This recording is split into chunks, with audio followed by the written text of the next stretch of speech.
I am not against even using the best audio system in Asia. ഞാൻ അതിനെതിരൊന്നുമല്ല. പക്ഷെ അതാണ് നമ്മുടെ മനസ്സിൽ എന്ത് നമ്മൾക്ക് ഈ വർഷിപ്പിലേക്ക് നമ്മളെ കൊണ്ടുപോകേണ്ട കാരണം അവിടെ ഉപയോഗിക്കുന്നത് ഏഷ്യയിലെ ഏറ്റവും വലിയ ഓഡിയോ സിസ്റ്റം ആണെന്ന് പറയാൻ തക്കവണ്ണം ഈ പയ്യന്റെ മനസ്സ് കറപ്റ്റ് ആയത് എന്തുകൊണ്ടാണ്? That is my question. Because that's what we R teaching in the church. ലോകത്തിന്റെ ഏറ്റവും വലുത് നേടുവാനുള്ള വലിയ മോഹത്തിലാണ് ഇന്ന് സഭയിലുള്ളവരും. ലോകക്കാരെ പോലായി നമ്മളും എന്ന് പറഞ്ഞാൽ ലോകക്കാര് നമ്മളെ തല്ലും. കാര്യം നമ്മളെക്കാൾ മാന്യന്മാരാണ് അവര്. ലോകക്കാരെ പോലെ ആയിപ്പോയെന്ന് പറഞ്ഞു കഴിഞ്ഞാൽ ലോകത്തിനും എനിക്കും മധ്യത്തിൽ വേർപാടിന്റെ വലിയ ഒരു കുരിശ് എപ്പോഴും നമ്മൾ സൂക്ഷിച്ചേ പറ്റുള്ളൂ. അതാണ് the cross, that rugged cross that separates me from the world. ലോകം എനിക്കും ഞാൻ ലോകത്തിനും ക്രൂശിക്കപ്പെട്ടിരിക്കുന്നു. പിന്നെ നമ്മൾ വായിച്ചല്ലോ ഗലാത്യൻസ് chapter 5 verse 24 and 25. ക്രൂശ് ജഡത്തിന്റെ രാഗമോഹങ്ങളുടെ ക്രൂശീകരണമാണ്. ഞാൻ പറഞ്ഞല്ലോ പാഷൻസും ലസ്റ്റും കൊണ്ട് കറപ്റ്റ് ആയിട്ടുള്ള പാഷൻസ് ആൻഡ് ലസ്റ്റ്, രാഗവും മോഹവും കുത്തിവെച്ച ജഡത്തെ ഞാൻ ക്രൂശിക്കുന്നു. എന്തിനു വേണ്ടിയാണ് ജഡത്തെ ക്രൂശിക്കുന്നത്? എന്തിനു വേണ്ടി ഞാൻ ജഡത്തെ ക്രൂശിക്കണം? കാര്യം എനിക്ക് പാപത്തിൽ നിന്ന് മോചനം ലഭിക്കണമെങ്കിൽ ആത്മാവിനെ അനുസരിച്ച് നടന്നാലേ പറ്റുകയുള്ളൂ. ആത്മാവിനെ അനുസരിച്ച് നടക്കണമെങ്കിൽ ആത്മാവിന് ഫ്രീഡം വേണം. എന്റെ ജഡത്തെ കൂടെ കെട്ടഴിച്ചു വിട്ട് കഴിഞ്ഞാൽ ഈ ജഡം എന്ത് ചെയ്യും? ഇറങ്ങി വന്ന് ആത്മാവ് സൗമ്യതയുള്ള ആത്മാവാണ്. ഈവൻ വൈൽഡ് ആയിട്ട് എന്റെ കാർണൽ സെൽഫിനെ എനിക്ക് അഴിച്ചു വിട്ട് കഴിഞ്ഞാൽ വൈൽഡ് ആയിട്ട് വന്ന് എന്ത് ചെയ്യും? നാച്ചുറലി ഈ ആത്മാവുമായിട്ടുള്ള ഒരു ഫൈറ്റ് എന്ന് പറയുമ്പോഴത്തേക്ക് it's A spiritual way I am saying. ആ ഫൈറ്റില് ആത്മാവ് സൗമ്യതയുള്ളതായതുകൊണ്ട് ചിലപ്പോൾ ആത്മാവ് അങ്ങ് ഇട്ടേച്ച് പോയിരിക്കും. See, this is the biggest problem. അതുകൊണ്ട് രാഗമോഹങ്ങളെ ഞാൻ ക്രൂശിക്കേണ്ടത് ആത്മാവിന് സ്വാതന്ത്ര്യമായി വിഹരിക്കുവാൻ വേണ്ടിയാണ്. ഗലാത്യലേഖനം 5-ാം അധ്യായത്തിന്റെ 16-17 വാക്യം വായിക്കുമ്പോൾ ആത്മാവിനെ അനുസരിച്ച് നടപ്പിൻ, എന്നാൽ നിങ്ങൾ ജഡത്തിന്റെ മോഹം നിവർത്തിക്കുകയില്ല എന്ന് ഞാൻ പറയുന്നു. ജഡാഭിലാഷം ആത്മാവിനും ആത്മാവിലാഷം ജഡത്തിനും വിരോധമായിരിക്കുന്നു. നോക്കുക, നമുക്ക് ആ ഭാഗം അറിയാം. ഒടുവിൽ പറയാണ് എന്താണ്? ക്രിസ്തുയേശുവിനുള്ളവർ ജഡത്തെ അതിന്റെ രാഗമോഹങ്ങളോടുകൂടെ ക്രൂശിച്ചിരിക്കുന്നു. ഇനി അടുത്തത് ക്രൂശിനെ കുറിച്ച് പറയുമ്പോഴത്തേക്ക് സ്വയത്തിന് മരിക്കുന്ന അനുഭവമാണ്. സ്വയത്തിന് മരിക്കുന്നത് എന്തിനു വേണ്ടിയാണെന്ന് ചോദിച്ചാൽ മറ്റുള്ളവർക്ക് വേണ്ടി ജീവിക്കാനാണ്. ക്രൂശിലേക്ക് നിങ്ങളൊന്ന് നോക്കിയാൽ, ഞാൻ പറഞ്ഞിട്ടുണ്ട്, ക്രൂശിൽ നോക്കിയാൽ നമ്മൾ എന്താണ് കാണുന്നത്? We see a man who lived for others and died for others. മറ്റുള്ളവർക്ക് വേണ്ടി ജീവിക്കുകയും മറ്റുള്ളവർക്ക് വേണ്ടി മരിക്കുകയും ചെയ്ത ഒരു വ്യക്തിയാണ് നമ്മൾ ക്രൂശിൽ കാണുന്നത്. That is Jesus. If you are crucified, then you also will be a person who never live for yourself but live for others. നിങ്ങൾ യഥാർത്ഥത്തിൽ ക്രൂശിക്കപ്പെട്ട ഒരു വ്യക്തിയാണെങ്കിൽ പിന്നെ നിങ്ങൾ ജീവിക്കുന്നത് നിങ്ങൾക്ക് വേണ്ടി ആയിരിക്കത്തില്ല, നിങ്ങൾ മറ്റുള്ളവർക്ക് വേണ്ടി ആയിരിക്കും ജീവിക്കുന്നത്. ഒരു കുഞ്ഞു ഭൂമിയിലേക്ക് ജീവിക്കുമ്പോൾ ചുരുട്ടിയ ഫിസ്റ്റുമായിട്ടാണ്, ചുരുട്ടിയ കൈയുമായിട്ടാണ് വരുന്നത്. നിങ്ങൾ ആ കുഞ്ഞിന്റെ കയ്യിൽ എന്തെങ്കിലും ഒന്ന് വെച്ച് കൊടുത്ത് നോക്ക്, ആ കുഞ്ഞ് പിന്നീട് എന്ത് ചെയ്യത്തില്ല, അത് നിങ്ങൾക്ക് തരത്തില്ല, അത് പിടിച്ചോണ്ടിരിക്കും. അത് ഒരു ഹ്യൂമൻ നേച്ചറാണ്. എന്ത്? ഗ്രാബ് ചെയ്യാനുള്ള, പിടിച്ചെടുക്കുവാനുള്ള, സ്വന്തമാക്കുവാനുള്ള മോഹവുമായിട്ടാണ് ആദാമിൽ നിന്ന് ജനിച്ച ഏതൊരു കുഞ്ഞും ജനിക്കുന്നത്. അതാണ് ആദാമ്യ പ്രകൃതി. അങ്ങനെ ഒരു ജീവിതമായിരുന്നു എന്റേതും നിങ്ങളുടേതും എല്ലാം. I was so selfish. I know. I was so selfish. ഞാൻ വളരെ സ്വാർത്ഥനായ ഒരു വ്യക്തിയായിരുന്നു. എനിക്ക് എന്റെ സുഖങ്ങളും എന്റെ ഇഷ്ടങ്ങളും നിർവഹിക്കാനുള്ള ആഗ്രഹമല്ലാതെ വേറെ ഒന്നും ഉണ്ടായിരുന്നില്ല. മറ്റുള്ളവരോട് എനിക്ക് ചിലപ്പോൾ ഇഷ്ടമൊക്കെ ആയിരിക്കും, പക്ഷെ എന്നെ കൈകൊള്ളുന്ന ഒരു കാര്യത്തിന് വേണ്ടി ഞാൻ തയ്യാറായിരുന്നില്ല. That is human nature. But look at the cross. His fist, the fist of Jesus Christ. അവന്റെ കൈകൾ നിങ്ങളൊന്ന് നോക്കിക്കേ, അത് ചുരുട്ടിയിരിക്കുകയല്ല, അതിൽ ആണി അടിച്ചിരിക്കുകയാണ്. It is a stretched hand. എന്താണ് ക്രോസിൽ കർത്താവ് പറയുന്നത്? I don't keep anything for myself. Everything I had, I have already given it to you. And it is for you. I am living for you. I am dying for you. I have lived for you. I am dying for you. And I will be living for you. എപ്പോഴും മറ്റുള്ളവർക്ക് വേണ്ടി ജീവിച്ച മനുഷ്യൻ, കരങ്ങളെ വിടർത്തിയ മനുഷ്യൻ. വാസ്തവത്തിൽ cross എന്ന് പറയുന്നത് കരങ്ങളെ വിടർത്തുകയാണ്. You are stretching your hands towards others. Otherwise you are not crucified. നിങ്ങൾ ക്രൂശിക്കപ്പെട്ടിട്ടുണ്ടെങ്കിൽ നിങ്ങൾ ഒരിക്കലും നിങ്ങൾക്ക് വേണ്ടി ഗ്രാബ് ചെയ്യുന്ന മനോഭാവത്തോടെയുള്ള ഒരു വ്യക്തി ആയിരിക്കത്തില്ല. You will never live for yourself. You will never grab anything for yourself. Always you will have a stretched hands. That is cross. Hallelujah. ഏറ്റവും ഒടുവിലായിട്ട് ക്രോസ് എന്ന് പറയുമ്പോഴത്തേക്ക് അത് അതിരുകളില്ലാത്ത സ്നേഹത്തിന്റെ പ്രദർശനമാണ്. സ്നേഹത്തിന് അതിരുകളില്ല. You have seen, maybe many places you have seen, ഒരു ബിൽഡിങ്ങിനെ നിങ്ങൾ കണ്ടു കാണും, ക്രൂശിൽ ഒരു ശീല, അതിലെ there is a verse written there. I asked Jesus, how much do you love me? He stretched his hands And he said, this much, and died. നീ എന്നെ എത്രത്തോളം സ്നേഹിച്ചു എന്ന് ഞാൻ കർത്താവിനോട് ചോദിച്ചു. അവനവന്റെ കൈകളെ വിളിച്ചിട്ട് പറഞ്ഞു, ഇത്രത്തോളം. എന്നിട്ട് അവൻ മരിച്ചു. അതിരുകളില്ലാത്ത സ്നേഹത്തിന്റെ പ്രതീകമാണ് cross. If you are crucified, then you are full of love. നിങ്ങളുടെ സ്നേഹത്തിന് അതിരുകളില്ല. മറ്റുള്ളവരെ സ്നേഹിക്കുന്നതിന് അതിരുകളില്ലാത്ത സ്നേഹത്തിന്റെ അടയാളമാണ് ക്രൂശ് എന്ന് പറയുന്നത്. ഇനി അടുത്തതായിട്ട് ക്രൂശിലേക്ക് നമ്മൾ നോക്കുമ്പോഴത്തേക്ക് വാട്ട് ഡു വി സീ? നമ്മൾ അവിടെ 3 ആണികൾ കാണുന്നുണ്ട്. എന്റെ കൈകൾ ക്രൂശിക്കപ്പെട്ടിരിക്കുന്നു, എന്റെ കാലുകൾ ക്രൂശിക്കപ്പെട്ടിരിക്കുന്നു. And look at the cross, you will see a thorn, a crown of thorns. ഒരു മുൾക്കിരീടം നിങ്ങൾ കാണുന്നു. And look at the cross, വിലാപ്പുറത്ത് കുത്തി മുറിവേൽപ്പിക്കുന്ന ഒരു കുന്തം നിങ്ങൾ കാണുന്നു. നിങ്ങളുടെ ക്രൂശ് പൂർണ്ണമാകണമെങ്കിൽ ഇതെല്ലാം ഉണ്ടെങ്കിലേ പറ്റുള്ളൂ. നിങ്ങളുടെ കൈകൾ ക്രൂശിക്കപ്പെടണം. കാര്യം നിങ്ങളുടെ പ്രവൃത്തികൾ, നിങ്ങളുടെ സെൽഫിന്റെ പ്രവൃത്തികൾ ക്രൂശിക്കപ്പെടുകയാണ്. നിങ്ങളുടെ സ്വയത്തിന്റെ പ്രവൃത്തികൾ ക്രൂശിക്കപ്പെടുകയാണ്. നിങ്ങളുടെ കാലുകൾ ക്രൂശിക്കപ്പെടണം. നിങ്ങളുടെ നടപ്പ്, സ്വയത്തിന്റെ നടപ്പ് ഇല്ലാതെയാവുകയാണ്. നിങ്ങളുടെ തലയിൽ മുൾക്കിരീടം അടിക്കപ്പെട്ടേ മതിയാകൂ. കാരണം നിങ്ങളുടെ ചിന്തകൾ കറപ്റ്റാണ്. ചിന്തകൾക്ക് തീരുമാനമെടുക്കാൻ, വാസ്തവത്തിൽ തല എന്ന് പറയുമ്പോഴതാണ് തീരുമാനമെടുക്കുന്നത് നമ്മൾ പലപ്പോഴും തല കൊണ്ടാണ്, ഇല്ലേ? ആ തീരുമാനമെടുക്കുന്നതിന് നിങ്ങളുടെ സെൽഫിന് തീരുമാനമെടുക്കാൻ കഴിയുന്നില്ല. Because Jesus is living there. And finally നിങ്ങളുടെ ഇഷ്ടങ്ങളുടെ ലോകം, നിങ്ങളുടെ ഹൃദയം കുത്തി മുറിവേൽപ്പിക്കപ്പെടുകയാണ്. നിങ്ങളുടെ ഇഷ്ടങ്ങൾ ക്രൂശിക്കപ്പെടുകയാണ്. നിങ്ങളുടെ കൈകളുടെ പ്രവൃത്തിയും നിങ്ങളുടെ കാലിന്റെ നടപ്പും നിങ്ങളുടെ തലയുടെ ചിന്തകളും തീരുമാനങ്ങളും നിങ്ങളുടെ ഹൃദയത്തിന്റെ മോഹങ്ങളും ഇഷ്ടങ്ങളും എല്ലാം ക്രൂശിക്കപ്പെടുമ്പോഴാണ് ക്രൂശ് സമ്പൂർണ്ണമാകുന്നത്. ഇന്ന് രാത്രി ഞാൻ പറയട്ടെ, അങ്ങനെ ഒരു സമ്പൂർണ്ണ ക്രൂശീകരണത്തിന് വേണ്ടി 3 ആണിയും 1 മുൾക്കിരീടവും 1 കുന്തവും ആണ് നിങ്ങളുടെ മരണം, നിങ്ങളുടെ ക്രൂശ് പൂർത്തിയാക്കുന്നത്. ഏറ്റവും ഒടുവിലായിട്ട് ക്രൂശ് അൺഅവോയ്ഡബിൾ ആണ്.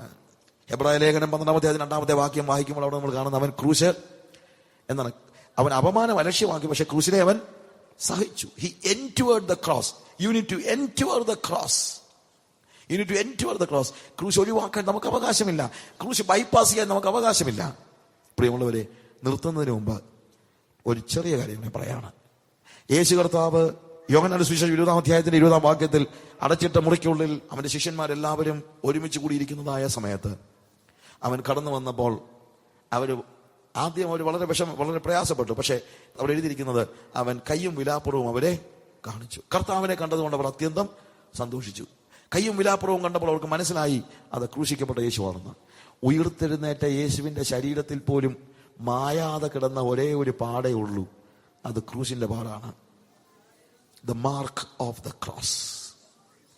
ഞാൻ പൂർണ്ണമായി വിശ്വസിക്കുന്നത് ഈവൻ ഇൻ ഹെവൻ മായാതെ കിടക്കുന്ന ഒരു പാട് മാത്രമേ ഉള്ളൂ. That is the mark of the cross. നമ്മുടെ ക്രൂശിന്റെ അടയാളം. നിങ്ങൾക്ക് ഭൂമിയിൽ നിന്ന് സ്വർഗത്തിലേക്ക് ഒന്നും കൊണ്ടുപോകാൻ കഴിയില്ല. നിങ്ങൾക്കറിയാം, നിങ്ങൾക്കൊരു കണ്ണില്ലെങ്കിൽ അവിടെ ചെല്ലുമ്പോൾ നിങ്ങൾക്ക് കണ്ണുണ്ടാകും. നിങ്ങൾക്ക് എത്ര സൗന്ദര്യമുണ്ടെങ്കിൽ അതൊന്നും ഒരു വിഷയമല്ല. You are different. നിങ്ങൾക്ക് ഇവിടെ നിന്ന് ഭൂമിയിൽ നിന്ന് ഒന്നും കൊണ്ടുപോകാനായിട്ട് കഴിയത്തില്ല, ഒന്നും കൊണ്ടുപോകാൻ.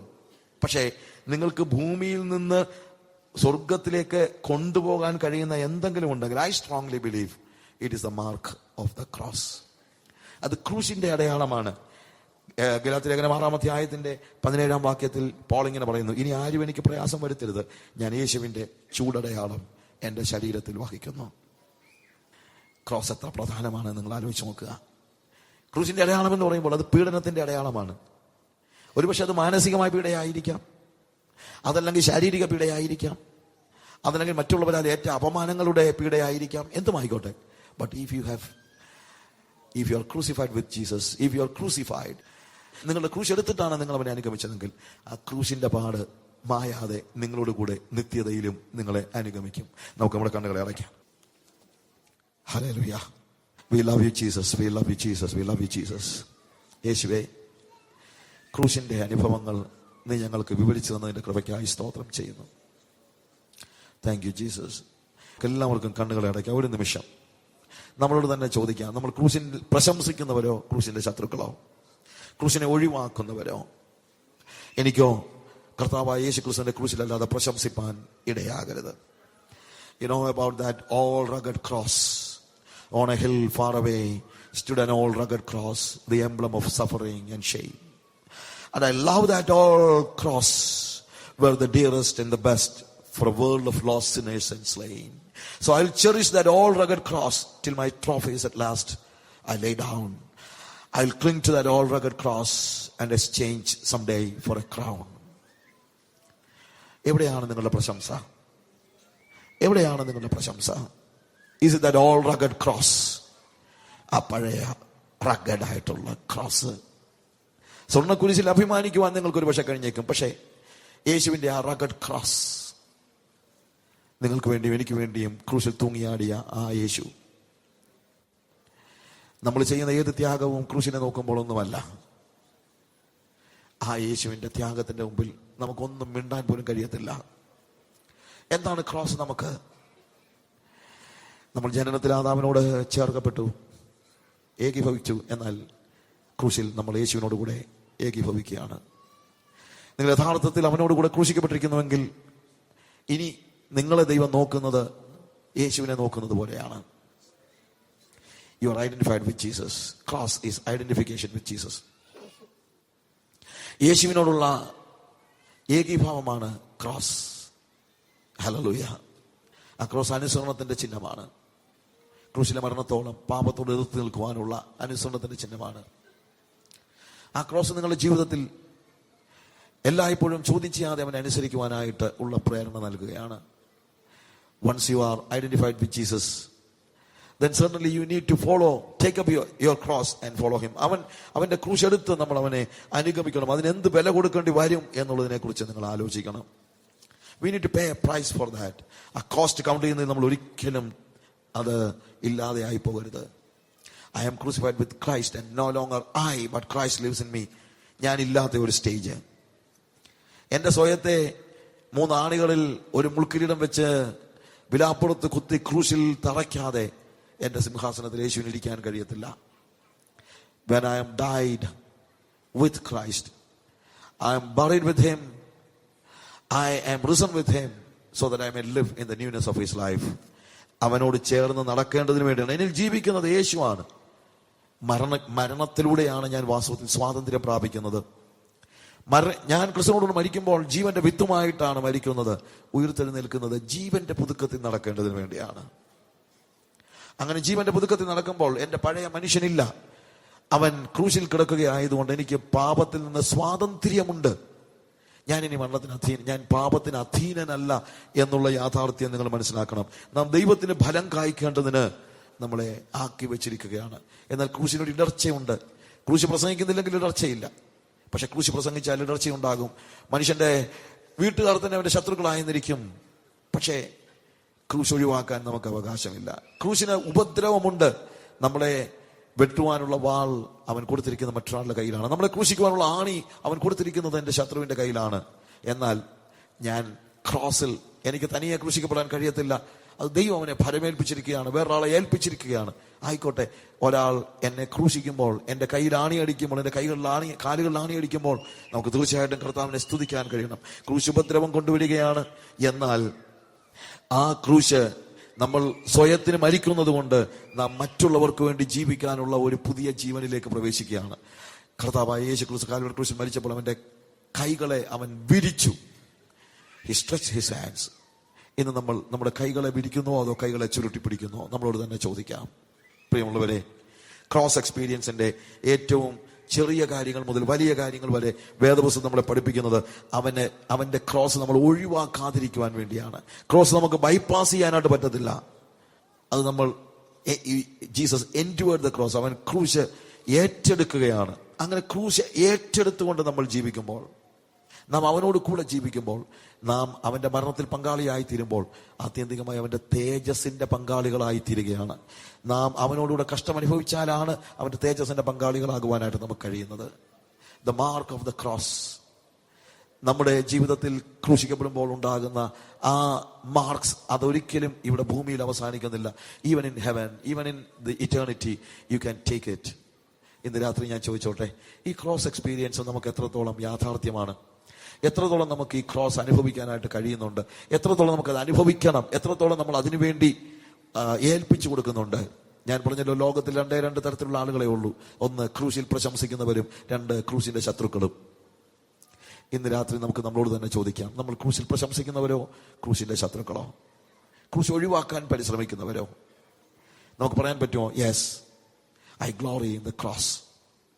On a hill far away stood an old rugged cross, the emblem of suffering and shame. And I love that old cross where the dearest and the best for a world of lost sinners was slain. So I'll cherish that old rugged cross till my trophy is at last laid down. I will cling to that old rugged cross. ഞാൻ ആ ക്രൂശിനോട് ചേർന്ന് പറ്റിപ്പിടിച്ചിരിക്കും. ലോകത്തിന്റെ മോഹങ്ങൾക്ക് ഞാൻ എന്നെ തന്നെ വിട്ടുകൊടുക്കുകയില്ല. ഒരുപക്ഷെ പ്രസംഗകരും പ്രവാചകരും എല്ലാം വന്ന് എന്നെ മറ്റൊരു ലോകത്തിലേക്ക് നയിക്കാൻ പരിശ്രമിക്കുമ്പോൾ ഞാൻ എന്നെ തന്നെ അതിനെ ഏൽപ്പിച്ചു കൊടുക്കുകയില്ല. I will cling to that old rugged cross. എത്ര പേര് പറയും, ഞാൻ ആ യേശുവിന്റെ ക്രൂശിനോട് പറ്റിച്ചേർന്ന് നിൽക്കാൻ ആഗ്രഹിക്കുന്നു, ഞാൻ ക്രൂശിൽ പ്രശംസിക്കുവാൻ ആഗ്രഹിക്കുന്നു. കരങ്ങളെ ഉയർത്തി ദൈവത്തോട് പറ, കർത്താവേ, ആ പഴയ ഓൾഡ് ക്രോസിനോട് പറ്റിപ്പിടിച്ച് നിൽക്കാനായിട്ട് എനിക്ക് ആഗ്രഹമുണ്ടെന്ന് എത്ര പേര് പറയും ഹൃദയത്തിന്റെ ഉള്ളിൽ നിന്ന്? ഹല്ലേലൂയ.